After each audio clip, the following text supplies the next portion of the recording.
Hello and welcome to our guest, Philippa Whitford, one of our favourite guests. Often have her back in the studio.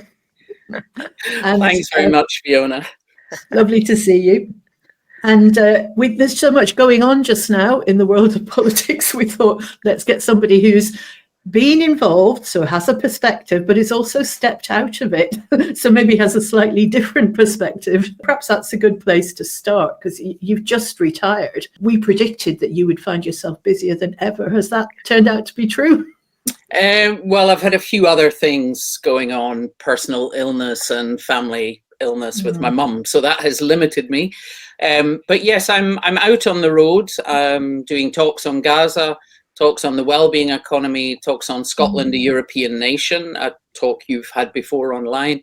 And so kind of a wee bit like a rerun of 2014 for me, kind of touring around and staying with activists and visiting different groups around Scotland. So kind of quite fun. And it's quite nice to be that sort of flexible, where you're doing your own thing. I'm not shuttling up and down to London every Monday morning. I mean, that's great to not have to do that. It strikes us that the Holyrood 26 election is less than a year away, and it feels like already like nothing we've ever seen, because you've got the Reform UK element, you've got potentially a Corbyn element, you've got John Swinney's plans, which may be, not going down as well as he might have liked. I don't know. What's your thoughts on it?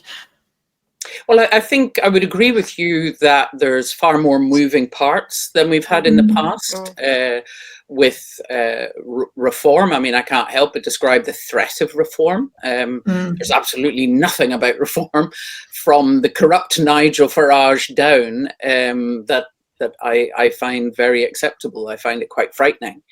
And obviously, there's a lot of talk about him being the Prime Minister in 2029, which is absolutely terrifying. But equally, having Reform, maybe even as the main opposition party in Scotland, they would be quite disruptive. And I think that is a significant issue. Obviously, with Corbyn's party, there's a lot we don't know about it yet, obviously, including its name, including its exact approach to independence. Does it support independence? Does it allow the Scottish branch to make up its own mind, or does it support a referendum but not necessarily independence? So there's until they kind of formalize themselves, we don't know exactly whereabouts, if you like, in the kind of parliamentary rainbow they stand. But I think there are so many people in Scotland with buyer's regret after voting Labour last year, and Labour's first year has been, I would say, a fairly unmitigated disaster. There will be people on the left of Labour, and Scotland is much more naturally on the left, who will be attracted to Corbyn's party if they get themselves organised for standing next year. So I think it's a much more unpredictable election, and that may impact on how some of the parties fight their campaigns. Whereas often it was vote SNP for a referendum, vote Tory to not have a referendum. The Tory leaflets round my way in Ayrshire were actually the same in 15, 16, 17, 19. I mean, it was really just having the same vote Tory to say no to a second referendum. Oddly enough, they didn't win, and yet that didn't seem to count as, well, actually a minority of people wanted to vote no for a referendum. So I think it's definitely a more unpredictable election than we've seen in the past. But it's a very critical election, I would say, for Scotland, particularly with the threat of Reform and Nigel Farage in Downing Street, possibly in just 4 years' time.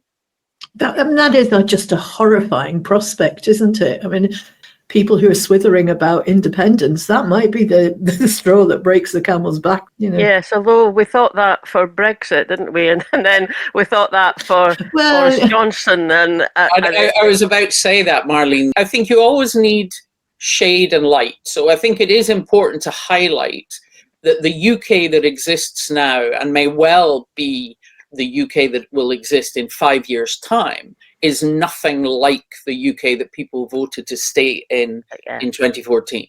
the entire landscape has changed. Dragged out of Europe, the shift to the right, and the fact that, you know, in 2014, lots of the narrative was, oh, if we only had a Labour government, nobody would want independence. Everything would be marvellous.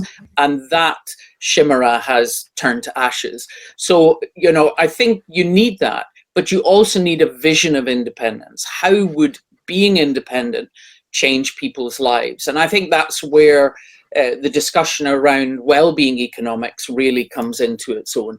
Do you think there's enough profile for that within the Scottish government? I mean, they say the words, but I never quite get the sense that this is a major part of their thinking. Well, actually, it is a major part of their thinking. And many people don't know that in 2018, the Scottish government founded the Wellbeing Economy Governance Group with Iceland and New Zealand. Yeah. And that came out of their inclusive growth policy of 2017, which was, it was all right to talk about growth, but growth was all going to certain people and others were excluded. And the theory that came out of that was you needed a focus on increasing childcare, improving transport, and improving digital connectivity so that more people could share the benefits of growth. Since that, we've actually come much more to the realization that endless growth is just not tenable. We're either going to eat the planet or burn the planet. I mean, that's if you just constantly chase after growth. So it's much more about looking at sustainability, having an economy that is sustainable.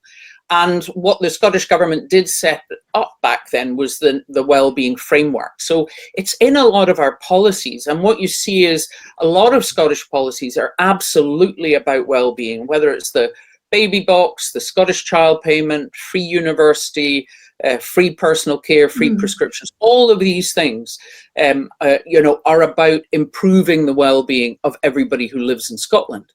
But the problem is all of those are still, in essence, mitigation of an underlying economy that is based on profit, is based on exploitation of people, exploitation of the planet, based on austerity, which means more suffering for people. And therefore, you need independence to actually be able to change that underlying motor of the economy into one that serves people rather than people being sacrificed to the economy, which is kind of where we are now. You know, the Scottish government's on a fixed budget. They've just made a huge announcement about money for affordable housing. That's absolutely critical to tackling poverty, but that means there's money they don't have somewhere else. They don't have significant borrowing powers, they can't have an overdraft, and therefore they're always in a position of moving money around instead of being able to say, actually, this year we're going to invest to get X, Y, and Z done because that's going to save money and improve lives further down the line. And that's where you need independence. I would say the government don't talk about that phrase as much. My understanding is some leading members in the cabinet don't like the phrase wellbeing economy. You get people saying, oh, the public don't understand what that means. Public knew absolutely nothing about COVID, but we took the time to explain it. And that's why I go around giving these talks, trying to unpack what we mean by the well-being economy. Yeah. So I hope that in the future and after the election next year, I hope that we'll have a Scottish government that does talk more about it. But between here and next May, I think it's vital to talk about it because it allows you to show the well-being policies that only exist in Scotland, nowhere else in the UK, but also to show this is what we need independence for. And this is how independence would improve your life and the life of your family. Yeah. I think that's interesting hearing you say, maybe, Scottish government don't talk about it enough. Because I often think that, I mean, I knew from way back when, we joined in with those other countries to talk about a well-being society. But I was also aware that was very little ever sort of seemed to come out of it. I found it really exciting.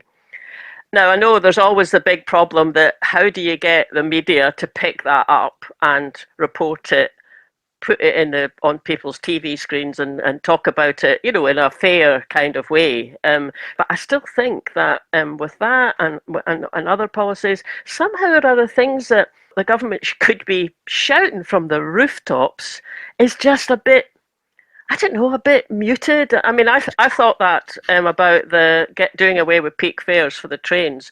Well, we've just got a leaflet through the door, although it's actually from ScotRail, not from ScotGov. But, and I think people have, SNP people and candidates have been out kind of, how it struck me was you've just given commuters, folk with jobs who have to go in, you've just given them a pay rise. Yep. You've just given them more disposable income. So why not talk about it like that? I mean, to be fair, I would imagine it's the same for Scottish Government as Holyrood as it was for us at Westminster.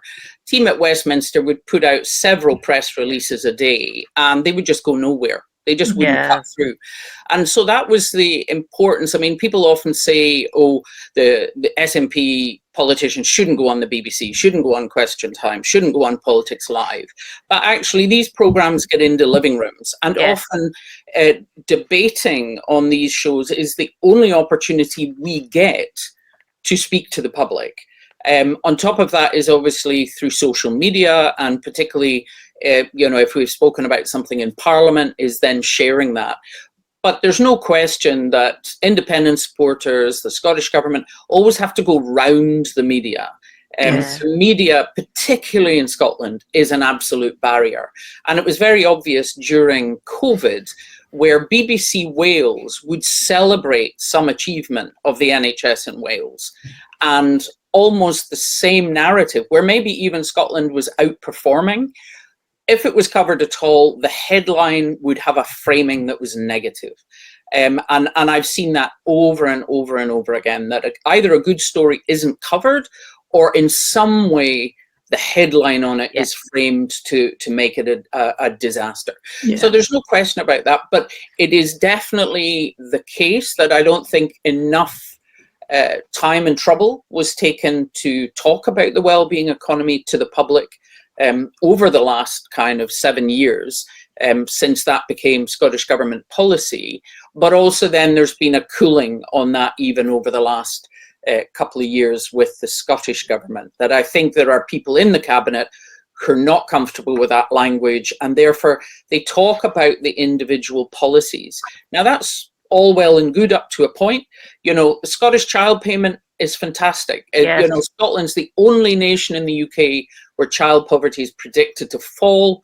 As Professor Danny Dorling from Oxford pointed out, it's the biggest anti-poverty measure since the fall of the Berlin Wall. So, these are great things, but there's a majority of people in Scotland in families who don't get the Scottish child payment. Whereas when you talk about the whole wellbeing economy, from baby box, Best Start grants, free prescriptions, free dental checks, eye checks, whatever it is, affordable housing, no bedroom tax, the free personal care, then actually whether it's your kids, your young children getting kind of expanded childcare, or your teenager going to university without fees, or your mum getting free personal care, then actually most families interact with these wellbeing policies in some way. And so to me, it allows you to say, no, actually, it doesn't matter who you are.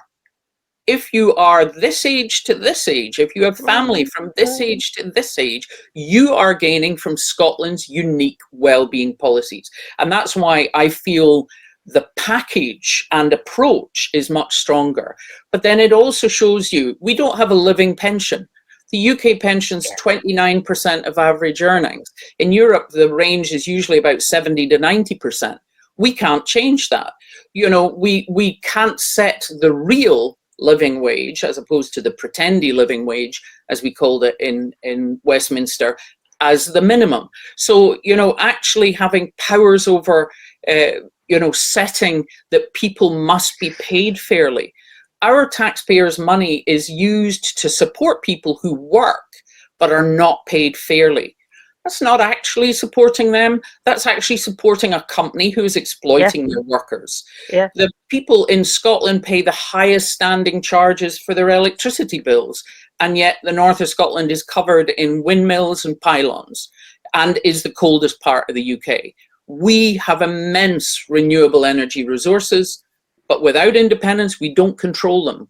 So while there's all these people going, independence is irrelevant, it's the cost of living, it's housing, it's the NHS. Well, look at the impact on the NHS of Brexit, the social care staff that we've lost. You can't sort the NHS without sorting social care.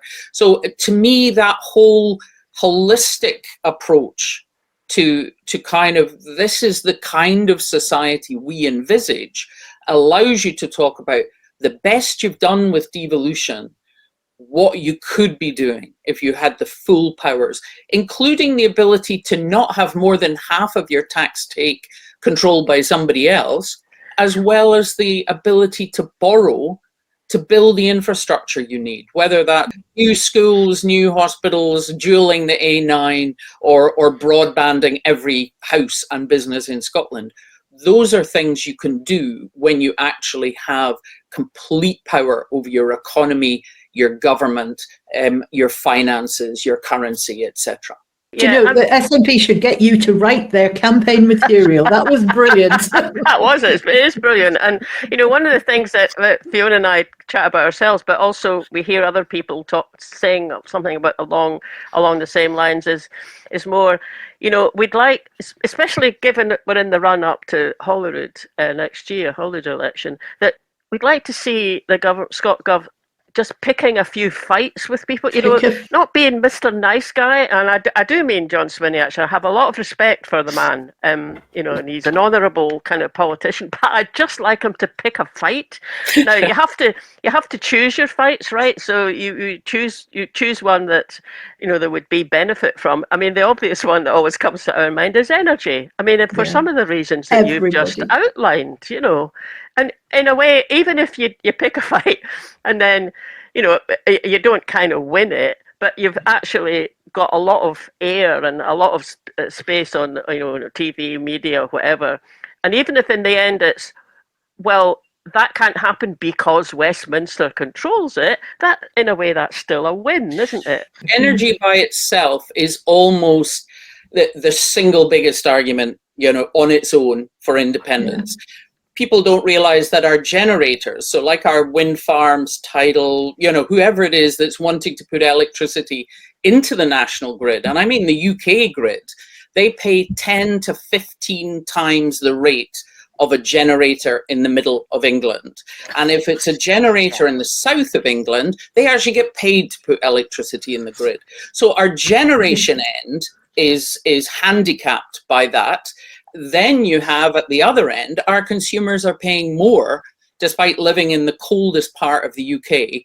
And when the issue of zonal pricing came up, which would have made Scotland electricity much cheaper and might have attracted energy intensive businesses to the more rural parts of Scotland, to the periphery where we have offshore wind farms, to islands, but basically to the Highlands particularly, that gets ruled out. It doesn't even get serious consideration because, that would be unfair to ask people in England to be paying a bit more. Well, you've been asking people in Scotland to pay quite a lot more for years.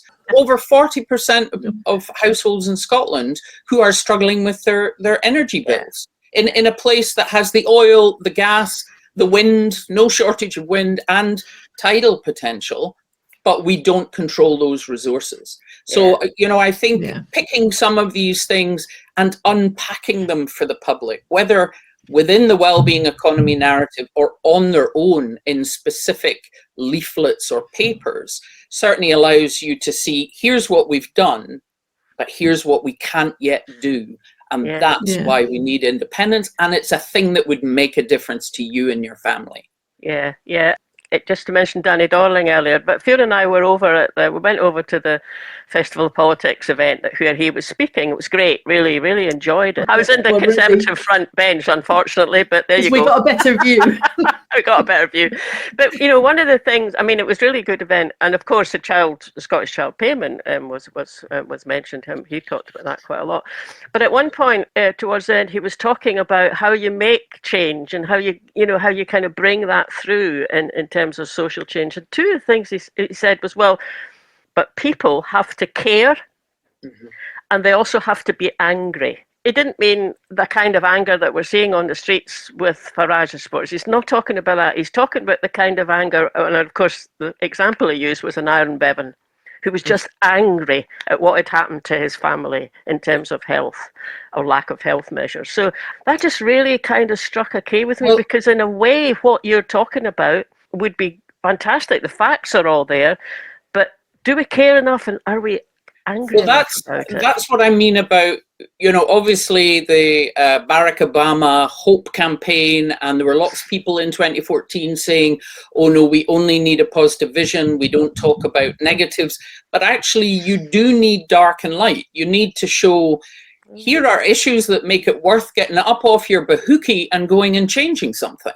Because if you don't say that, then why should we bother?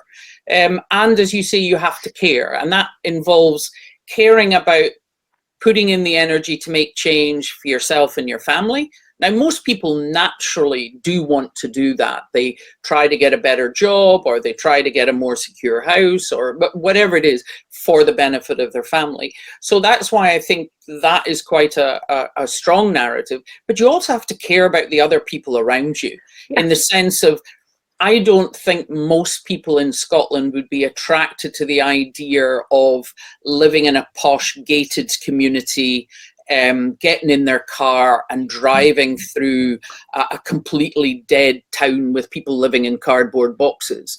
And, so I think we're still quite communitarian in Scotland. And I think that we need to be reaching out to that.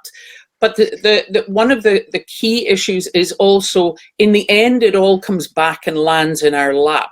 If you don't invest in children when they're babies, if you don't invest in the pregnant woman to start with, so that the baby has a decent chance right from day zero, if you don't invest in the house they live in, do they have enough to eat?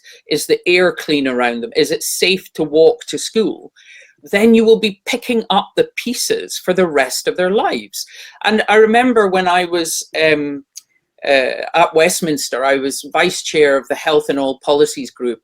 And in 2016, when they did the big raft of welfare cuts, including the 2-child limit, benefit cap, all the rest of it. So we did an inquiry with the UK Faculty of Public Health, and there was a professor from Liverpool who came out with this figure that the UK loses 1,400 children before the age of 15 as a direct result of poverty and deprivation.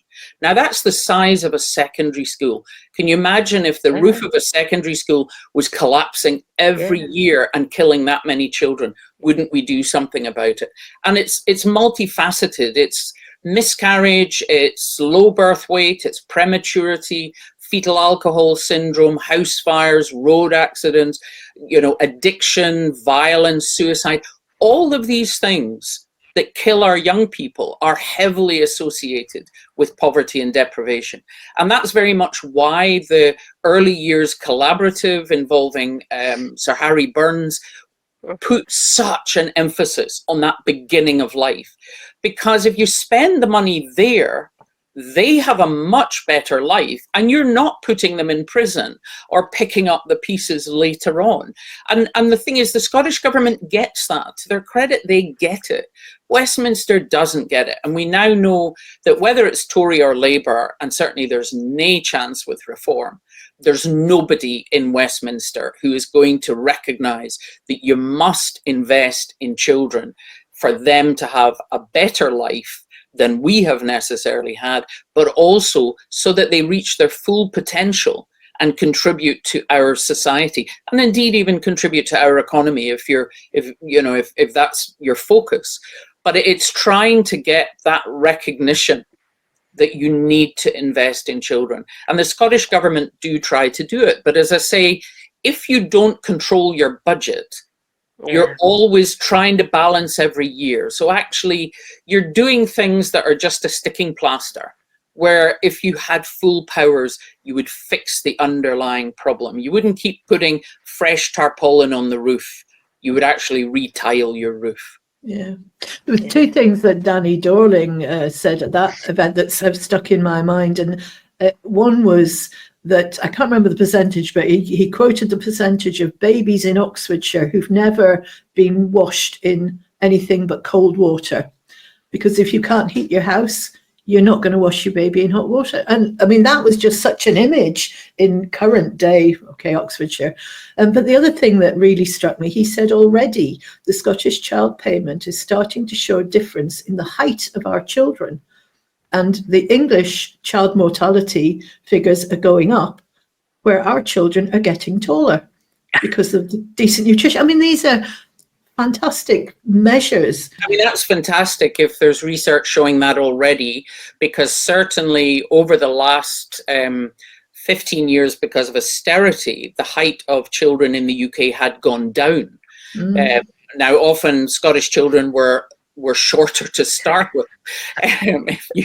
If you imagine some of the people that you would see across Scotland, particularly in some of our poorer parts of Glasgow and the Central Belt. So that's fantastic if you're already seeing that. But it's also, it's recognising this knitting together within a wellbeing approach of a whole lot of different policies. So even the Scottish Child Smile, which started in 2007, Wales copied the idea in 2011. When I was in Parliament, so up until last year, England did not have a national system of promoting good dental health in children. Indeed, it was reported that 40% of children in England couldn't get a dentist at all, because the way their contract works is it basically disincentivized preventive work rather than rewarding preventive work.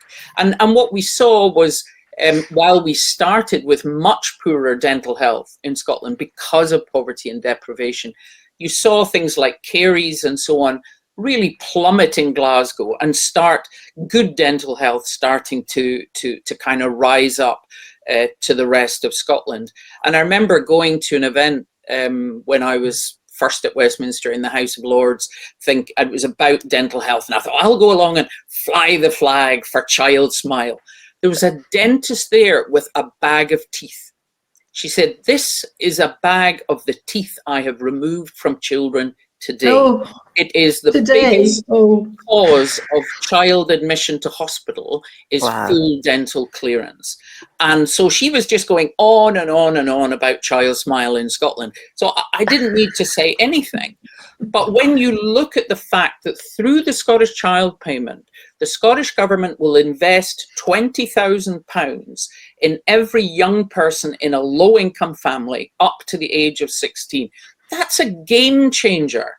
And along with things like the Best Start nutrition, the Best Start grants, the baby box, which helps out all young parents, you are really seeing that investment in, early learning and childcare, free school meals, because they will have a better chance to turn into successful adults if they are living in a decent house, having enough to eat, and living in an area where they feel safe to play outside and walk to school. All of that, and it's all these interlocking pieces. It's not just one. Scottish Child Payment's a big piece, but it's all of these different things that we have in Scotland. And that's why I think talking about the wellbeing economy is so vital, because you can hang all the policies on it and show these are all unique to Scotland, and they all add up to improving the health and well-being of every Scottish citizen. And they're all at risk as well if we get reform in. Yeah, not just reform. I mean, I would suggest that if we had a Labour government in Scotland, how long do you think it will be before Keir Starmer, yanks on the leash and says, no, I'm sorry, you can't go on having these different kind of policies? Because that kind of divergence particularly came after 2007, when we had a different government in Scotland from in Westminster. So I would really worry that regardless of what Scottish Labour might aspire to do, they would actually be reined in, because clearly it's often used to cause aggravation south of the border. Why are we paying £10 an item for prescriptions when these Scots get it for nothing? So I don't think it's just reform. I think Labour would be a threat to that as well. Yeah, I've found the picture of Marlene the front bench. I've seen you looking happier, Marlene. Well, I know. I got to that point when I put my hand up to have a question, and Liam MacArthur, and I knew he'd spotted me because he sort of nodded in my direction. At which point I was thinking, "Oh God, I haven't framed the question yet." So I was in one of those kind of, well, I'll just wing it. I know that feeling, Marlene. I know yeah. When you talk about all these individual policies and then wrapping them, as it were, within the well-being. So in a way, it's kind of, I was going to say it's not new, but I mean, it's something that's been done before. But actually, it does sound like that could be done again in the next few months to make it an effective measure. Although, if you say there are people in the cabinet who are not so keen on the word well-being, then maybe that wouldn't happen. But it would make much more sense to wrap it round in that and produce it as a package. I mean, almost like a jigsaw. You could do a really good wee, promo with bits of a jigsaw coming in, and then another bit, and then another bit, and then it produces a map of Scotland or something. I'm not quite good enough to do that, but that could be done. At the moment, so far, what we've got is the First Minister's speech the other day when he, talked about the right. He was framing everything in terms of the right to decide. And that seems like a good move, because it seems to me if you're a politician, if you're going to put a campaign forward that you know already that there's a majority in favour of, because there is for that. I think it's something like 57% if you ask people. I mean, that's not to say that all of them will vote for independence, but it seems like a good start. So we're just wondering, do you agree with that? Yeah, no, I think absolutely. And we saw Martin Geisler yesterday challenging Douglas Alexander on, we were constantly told at Westminster it's a voluntary union. And I mean, I asked prime ministers repeatedly at PMQs, if it's a voluntary union, explain how we leave.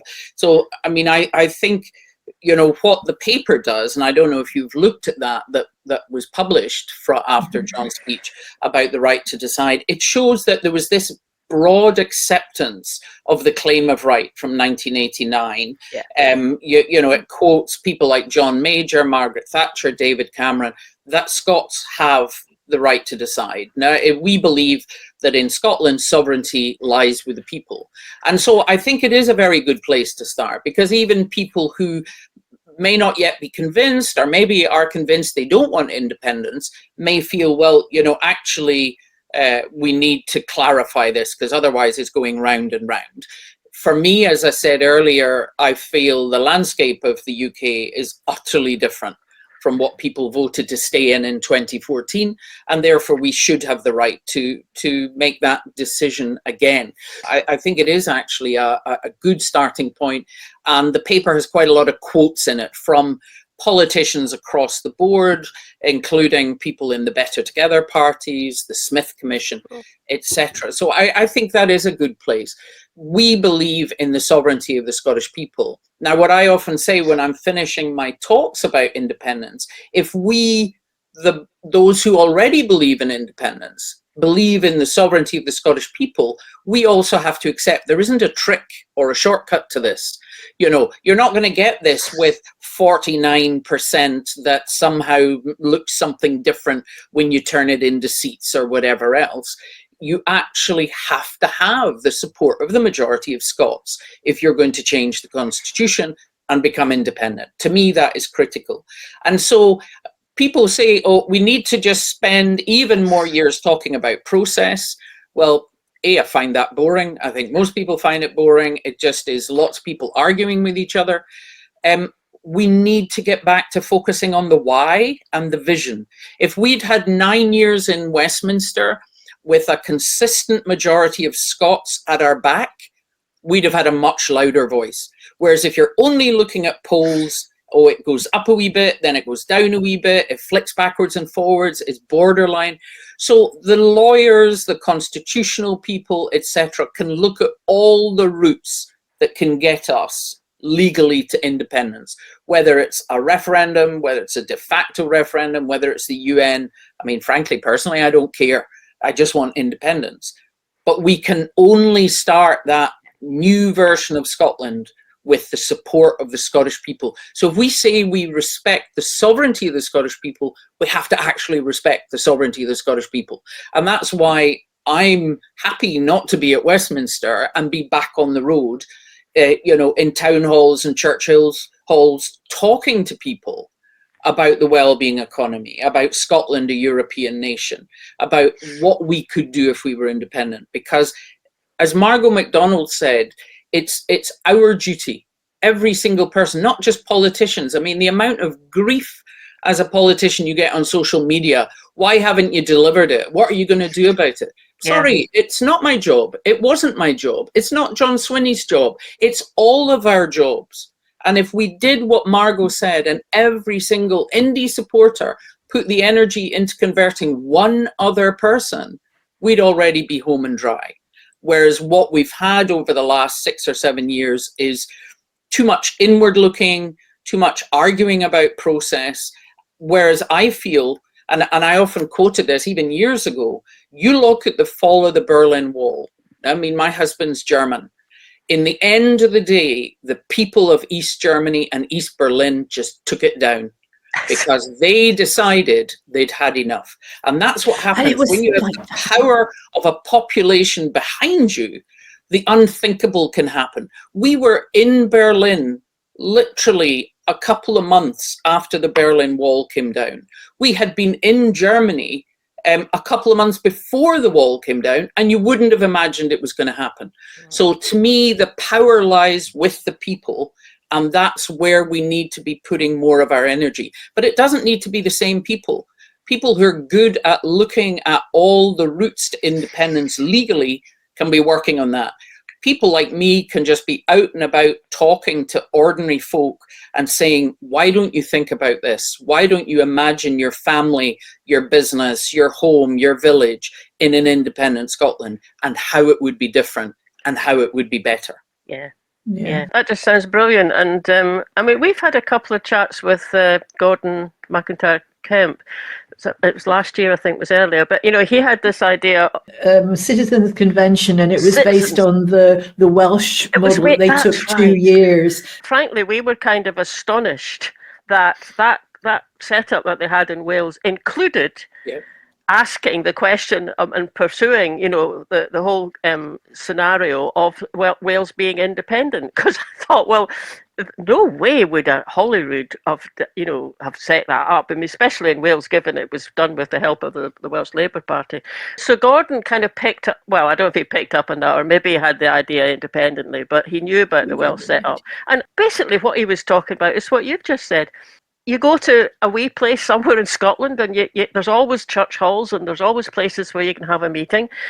Or you just go into the pub and have a chat with people. But you set things up that you get small things happening, but lots of them with folk who know what they're talking about, but also can just ordinary in a certain way and can make connections with. But Marlene, with other people. Ordinary people can just learn a bit about something. Yeah. So even if it was being down the pub talking about the energy landscape in Scotland and how we are handicapped, and how, frankly, GB Energy, no matter what handful of jobs they put in Aberdeen, is actually just about taking Scottish energy south. Yeah. So, people could find out about one thing and always have it in their pocket, whether they're talking to family, friends, neighbours, work colleagues, whatever.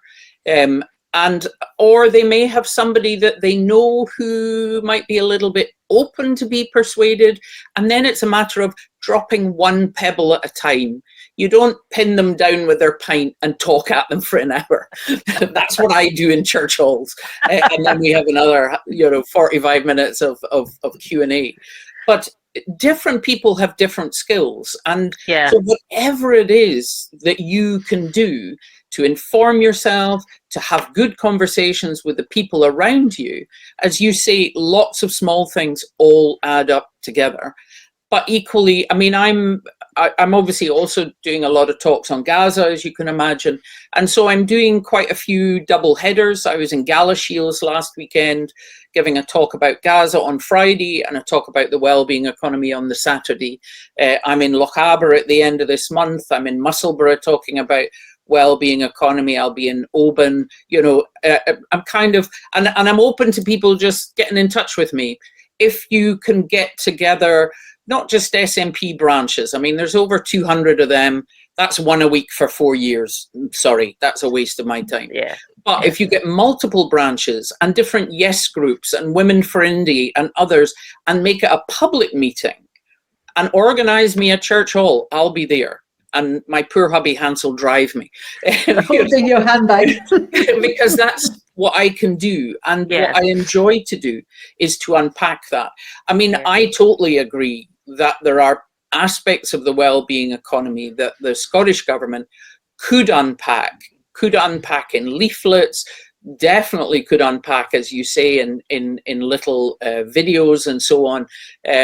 Whether they'll take that up, I don't know. But to me, discussing this on the route to 2026 is vital, because, as I say, it both highlights the job they have done with devolution since 2007, and the potential of independence. And despite what you hear back from the opposition, Scotland failing on health, failing on education, failing on crime, it is nonsense. They throw the attainment gap. The attainment gap at national fives in Scotland has been halved. The attainment gap at higher level has been cut by 2/3. That is huge progress. And yet what we hear, Scottish education is going to the dogs. Yeah. The NHS, all 4 health services are on their knees since the pandemic. But the Scottish Health Service is still outperforming the other 3.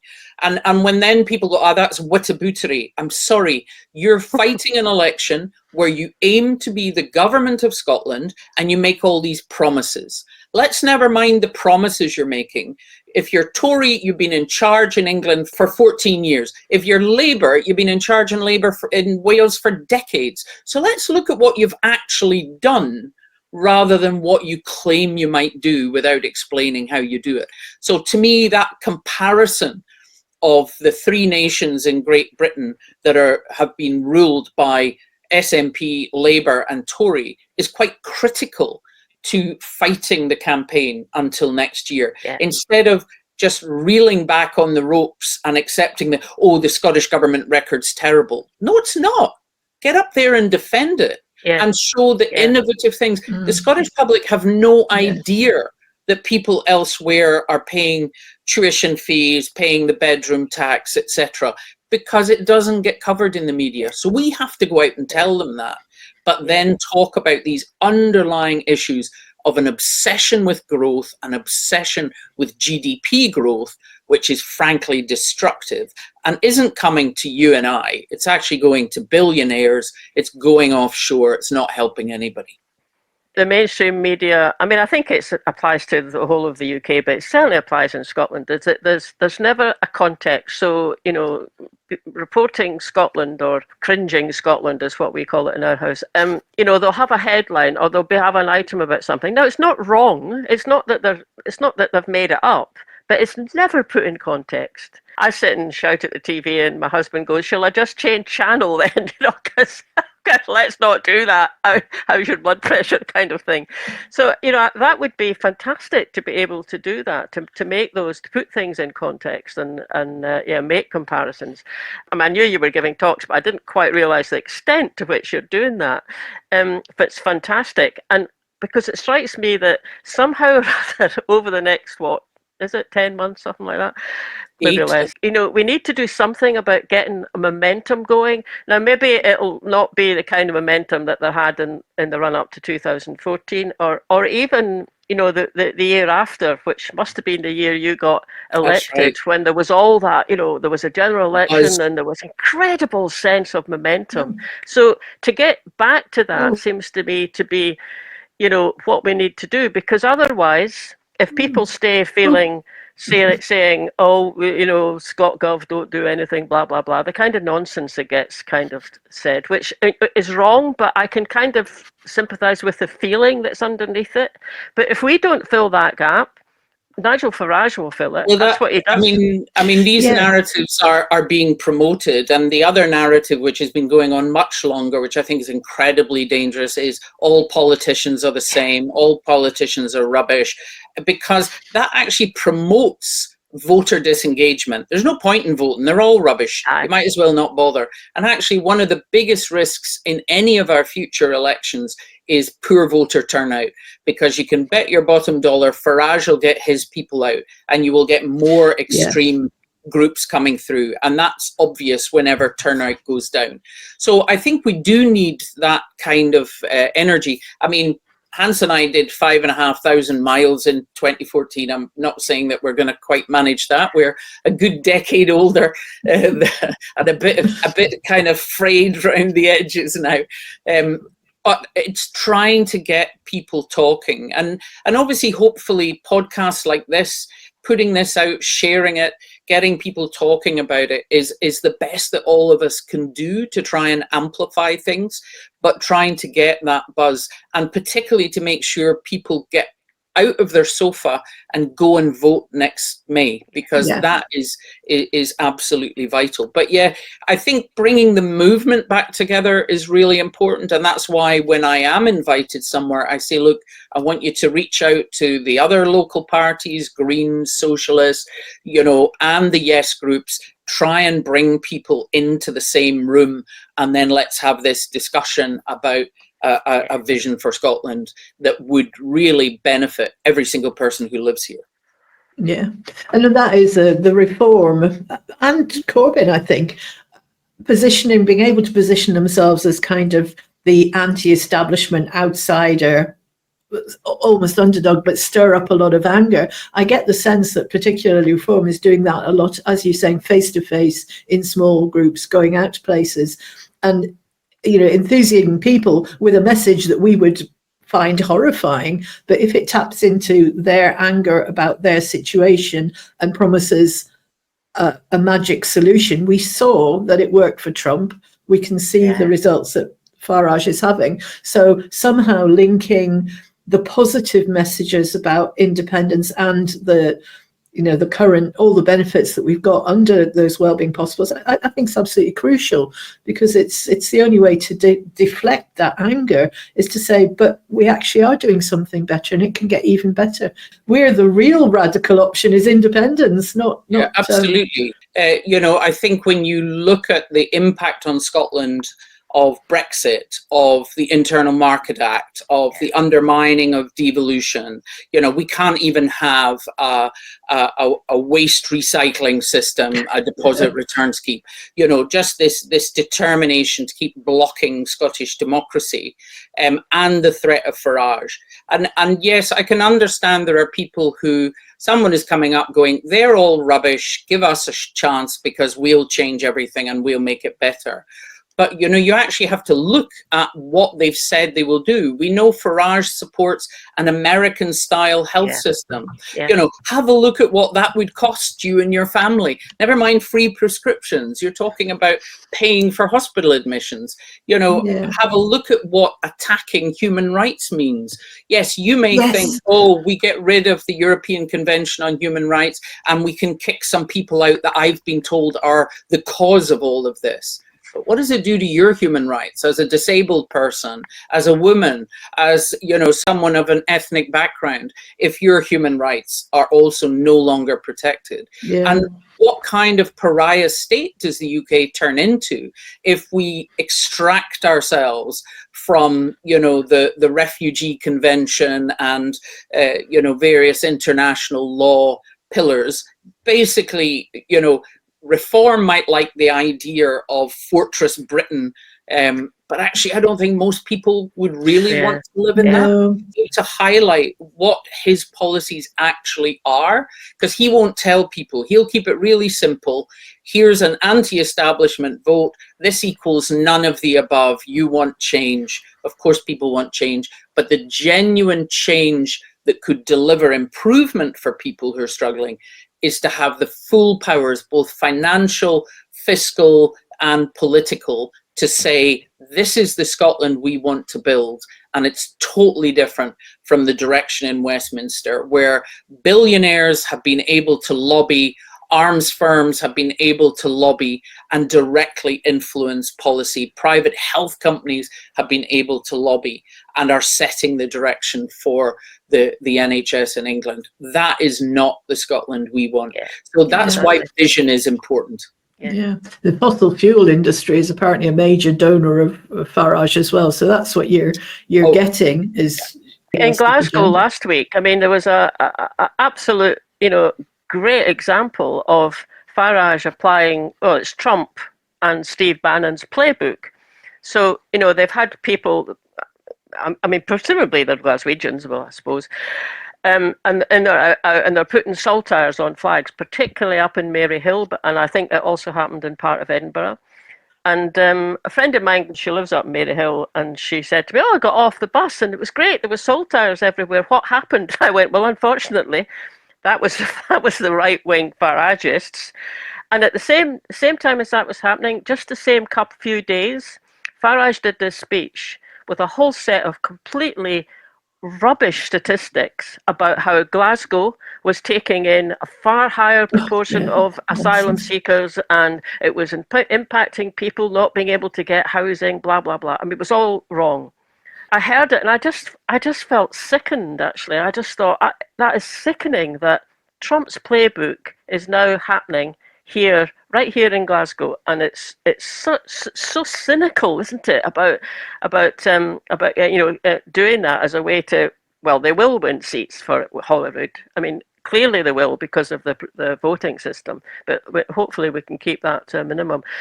Quite close to me is Knightswood Shopping Centre, so there was graffiti, right-wing anti-Muslim graffiti appearing. It's a very diverse community around about. Knightswood. So some people must have walked past that and thought, well, that's talking about me, and then how do you feel? Presumably you can't help yourself but feel on edge or even frightened. I mean, obviously, the protests outside the hotels and so on, we have no idea whether these were people from Scotland or whether they were people who had been brought up, organised by Reform and brought up to Scotland. We don't know that. We do know that Reform has support in Scotland, so they may well have managed to gather enough activists. But I mean, some of what we saw, the hatred, kill them all, etc. Oh yeah, it's horrible. Was just utterly vile. And I think that we need to make sure that we stand up for Scotland being a welcoming and inclusive society. I think we are lucky that we have a government, and it starts at the top, who do not blame immigrants for issues, because what we've seen is the Tories chasing Reform and setting their stall on Reform territory. Well, frankly, all you're doing is actually vindicating Farage. And we see Labour doing the same thing. Yeah. And I was a wee bit disappointed even in some of the Alba statements, still adding in, the challenges of public services and housing due to immigration. It's not due to immigration. Immigrants are a tiny proportion of our society. To blame all of the ills of our NHS on immigration. How many staff, as I said before, in social care, there were parts of the Highlands just before Brexit where 30% of social care workers were EU citizens. My husband, who's German, worked as a GP here for decades. Immigrants actually look after us, whether they're building homes, working in our public services. So we're at least lucky that we have a government that sets that tone. But what we've seen at a UK level is the Tories and Labour chasing Reform, and we're getting the same with the Scottish Tories, with Russell Finlay starting the same language.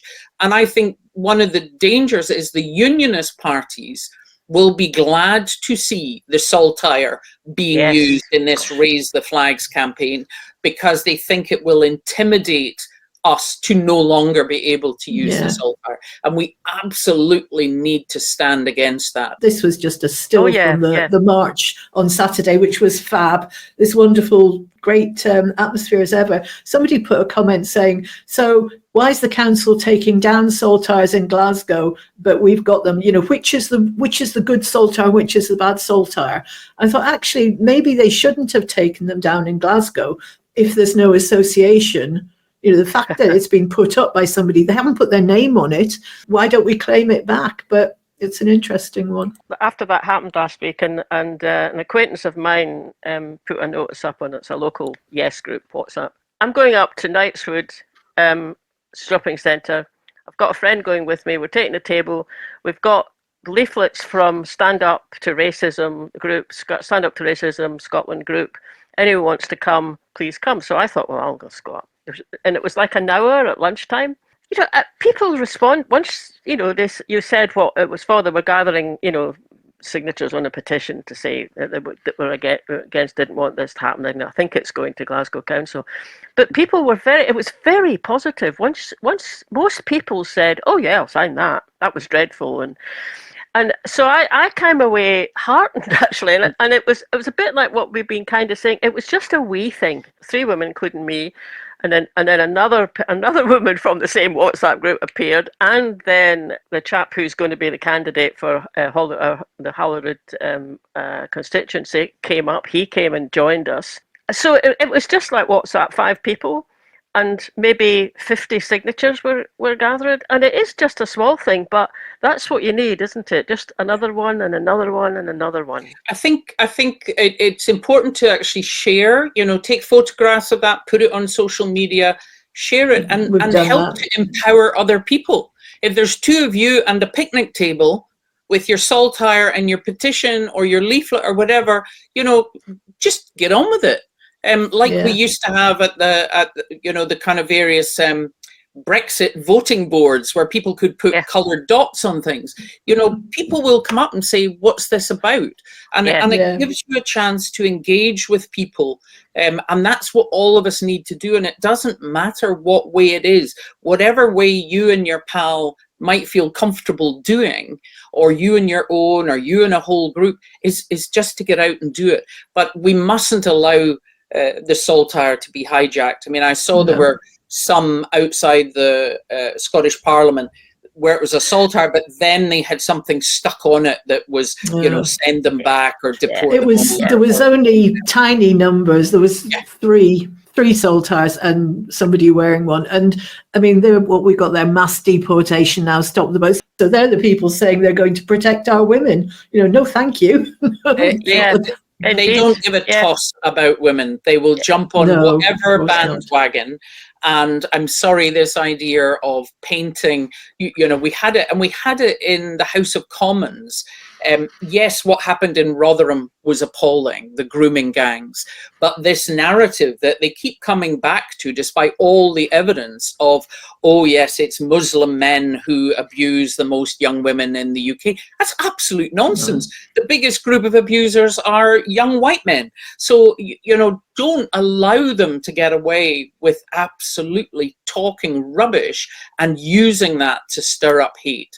So, you know, I was never prouder of Nicola Sturgeon than the morning after the Brexit referendum, when the first people she spoke to were European citizens like my husband, saying, I'm sorry about this vote, we want you to stay. Whether it's Kenmure Street or, you know, refugee, or getting out and saying refugees welcome here, or what you just described, we need to be clear what kind of Scotland we are and what kind of Scotland we really want to become. Yeah, indeed. And that wee hour up at Knightswood, I did do a little video on just using my phone, stuck it on our TikTok, and it's had about 1,000 views. So it's worth it. It gets around. And there was a couple of other protests on in Edinburgh. It was buzzing. The centre was buzzing. But 2 of them related to Palestine and Gaza, which I thought might be nice just to touch on. This was a silent protest outside Queen Elizabeth House, or Colonial Headquarters, as we refer to it. And this was really interesting because there was a parallel one in London which the police tactics there were, I don't know if you've seen pictures, they were screaming at each other, they were dragging them out. This one was very different. I mean, there were police there, obviously. There was camera police there as well with the orange hats on, and they had a drone, so it was scrutinized. But it was a really very dignified, respectful event and well attended. There was a bell rang, and they fell silent. They wrote, they opposed genocide on their signs. They held them up. They're wearing the Palestine Needs Action T-shirts. It went on for about half an hour. And then the march arrived, which was Stop the War. And that just came storming down the high street completely, and they joined in the silent vigil quietly, and then they carried on. It was just, the energy was fabulous, and that was very well supported as well. I read about it. As you know, I was originally going to be speaking at the All Under One Banner March yesterday, but because of some health issues, but I had to withdraw from that, because otherwise I would have been trying to finagle it so that I could do both. But no, I mean, I really admire the people, and I admire the people in London who knew they would be treated as appallingly as that. I'm glad to see that Police Scotland have moved on, because we were having, maybe not on the same scale, but we were having stories of people being arrested for basically just supporting Palestine and Palestinian rights.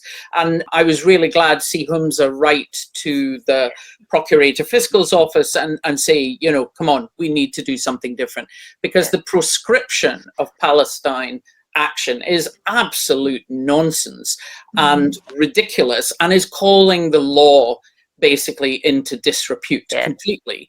Now, I would not necessarily have been somebody throwing paint at planes or throwing paint at businesses or whatever. So it's not that I would have supported what they do, but the idea of proscribing them as terrorists is an utter misuse of terrorism law and is reducing people's right to free speech and to protest in whatever way they choose to protest. And of course, what we then saw, it was actually migrating, so that if you were standing chanting Free Gaza or Free Palestine, you were having people who were being lifted. So I was really glad to see that contrast between Police Scotland and what was happening with the Met, which, as you say, was appalling. Watching them dragging away an 83-year-old minister, watching them dragging away the blind chap in his wheelchair. I mean, come on. What ridiculous. Makes you look like? It makes the law an ass, and a cruel ass at that. Yeah. What we don't know, because obviously I did see in the papers that there have been a couple of people arrested in Edinburgh in relation to the Terrorism Act, one in their 60s, one in their early 80s. So what I don't know is, did the police make a decision to not go in and manhandle people? But as you say, it was all filmed, and are they now going to start arresting people? Yeah, that's what they did. The last Gaza protest it was over the following weekend, the following couple of days. So we may see that. Yeah. We have seen that the Lord Advocate has cancelled court dates, has cancelled bail conditions, but what they have not said is, oh, Scotland's going to do something different. What they are saying is, this is the criminal law, but what we will do is have a special procurator who will look into it all. I would like to see them go further. I have to say, another fight they could pick, isn't it? Exactly. Because it's ridiculous. It's more than ridiculous. It's appalling. And so I think it's great that people who have been willing to do it, particularly in London, where they know they are going to be dragged and hit and thrown into vans and all the rest of it. I think I'm full of admiration for what they've done, but I would like Scotland to be taking an even stronger, different reaction. I'm glad of the change in Police Scotland. I'm glad of the change the Lord Advocate has announced, but I think we should be standing up for, frankly, what's right. And what's right is freedom of speech, freedom to protest, and to fight against the actual proscription of Palestine action, because I don't think it'll stand. I think it'll eventually fall in the courts, because it's nonsense. And therefore, I'd quite like to see Scotland get ahead of that curve and say, exactly. we're not doing this. That's another one where you would take people with you, because I think that is the general mood. You know, it's a chance for the Scottish government to be, you just have to tap into what people care about. I mean, with what we're watching in Gaza, I mean, as you know, my involvement, that I used to live there and was involved in setting up the breast cancer project and so on. I mean, you know, I met before Christmas, as I think I said when we talked in February, and there was only one person remaining from our original breast cancer team in March. So after I spoke to you, the night that Israel broke the ceasefire, they killed one of my best friends from Gaza and her eldest daughter. So she survived 15 months of war and was killed through a supposed ceasefire. And it just goes on and on and on. So, you know, the idea that people who are sitting quietly protesting against a genocide are terrorists, in contrast to what we are watching. We all have a duty to speak up against what's happening in Gaza, and every government has a duty. I mean, I was glad to see the decisions the Scottish government made this week. I was glad to see the vote in Holyrood. I'm quite proud of that. Obviously, you want to see the action that comes from it. But all of us will have to answer, whether to our children, our grandchildren, ourselves, our own consciences, what did you do? How did you try to combat the suffering that's happening in Gaza at the moment? And the idea of police dragging elderly protesters away, it's just so shocking, utterly shocking. You feel this sense of energy building, you know, that there's something that people are just, certainly in Edinburgh, on a Saturday afternoon going, I don't want that, I don't want that, I don't want that, I'll have some of that. And we were all out there, and it was that's what we had in 2014, as people said, the discussions in the pub were about politics and not about football, you know. And 2014, my experience of 2014 was it was a festival of politics, and it even ran in through the election in 2015. The energy was incredible, and it's trying to get that energy back, because unless we can get that positivity and energy, then we are in danger of apathy, negativity, and that's when the extremists actually get their chance to take over. There's one thing, Philippa, you are obviously doing more than, you know, your bit, probably a couple of dozen people's bits, kind of going around doing those talks, and you know, it's really great to hear that, and I bet there's a lot of people in Scotland who go out of those halls and with something to think about, which is the main thing, isn't it? You give people something. You give people something. Yeah, I mean, I enjoy doing the talks, but I really enjoy the Q&A, the kind of interaction. I mean, I'm always a bit knackered afterwards, but you know, that engagement is really positive, and you know, I'd be totally happy if people have a local group that they would like me to come and they think they could organize an event. You know, my email is very simple. It's just philippa@whitford.scot, 1 L and 2 P's in Philippa. And if they can pull their Yes groups or their Palestine groups or whatever together, you know, I'm quite happy to come and try and have these discussions. But as I say, these discussions are actually for all of us, every single one of us. If you believe in independence, you shouldn't just be bitching on social media. You should be actually trying to reach out to those who are not yet convinced. That's the duty for every single one of us. Yeah, here. Fantastic. Yeah. Well, as ever, what a pleasure. The hour goes in no time when we're chatting to you. And I think we've covered a whole load of very important topics there. So thank you very much for your time as ever. And thanks for joining us. Yeah. You're very welcome. It's lovely to see you both again.